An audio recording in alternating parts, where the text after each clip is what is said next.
Former Speaker of the House and author of Trump and the American Future. There's a picture of it right there. Mr. Newt Gingrich says that the president's progress in the Middle East is just the beginning, and he joins us now to explain. Good morning to you, Mr. Speaker. Good morning. Good morning. Well, let me say, first of all, go ahead. Delighted that a Norwegian parliamentarian would nominate President Trump. You know, President Obama basically got the Nobel Peace Prize for waking up, and they gave it to him at the very beginning of his administration. And he then, frankly, failed in Syria, failed with the Palestinians, failed in the Middle East. But President Trump, who has followed a very different approach, has actually created a real relationship, not just with the United Arab Emirates, but also with places like Saudi Arabia and Kuwait and Bahrain and Sudan. I would not be at all surprised to see 2 or 3 more countries create a relationship with Israel in the next few months. So this is a remarkable achievement by a president who many of the so-called sophisticates think doesn't know what he's doing, but he just pulled off the first breakthrough in 25 years. Don't forget, this Norwegian official also nominated him in 2018. Clearly, the president didn't get it. What do you think his chances are next October?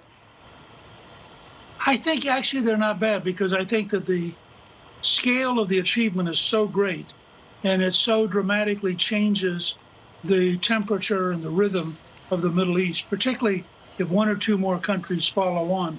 I think at that point it's very hard to deny President Trump the fact that he really will have earned the Nobel Peace Prize by following a very strong diplomacy, despite many of the so-called experts who deeply opposed it. And by the way, the first time in 39 years an American president has decreased a presence in the Middle East, which pleases Norway. Let's talk about maybe the rest of the world, too. Let's talk about something else that you know very well, and that's Georgia. And people's fear is not against mail-in voting or in-person voting. We just want it to be accurate. And when you flood the zone with people that didn't ask for ballots, it confuses people because it's oftentimes the first time it's happened. I don't know what's going on in Georgia, but they've already shown, according to the Secretary of State, that at least 1,000 people voted twice, and they say it's a felony and we're going to prosecute it. This is exactly our fear, isn't it, Newt?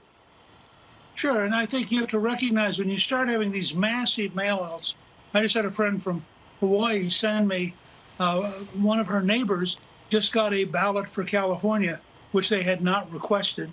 In Nevada, the Democrats are talking about sending out 200,000 ballots to people who the post office has said no longer live in Nevada. And of course, what that would lead is mounds of mail at apartment houses, nursing homes, which I'm sure the Culinary Union, the strongest Democratic organization in Nevada, would love to go around and pick up and maybe help vote. So people who say there's no theft in voting and that this is all just some cry by Republicans, look at what's just happened in New Jersey. Look at the ballots for South Carolina that never got there, that were found, frankly, in New Jersey also.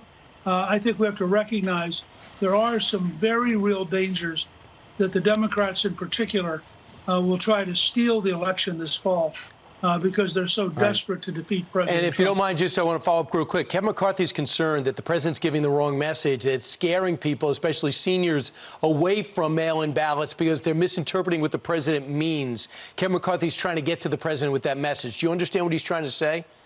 Sure. I think what the president should say is, it is terrific if you want to vote absentee in an orderly way so we know who you really are, but it is wrong to have massive ballots sent out when nobody asks for them. There's a clear distinction in those two, and he ought to encourage absentee voting when appropriate, but then be totally opposed to these kind of anonymous, massive mail-outs that are going to lead to people, I think, routinely cheating with these ballots.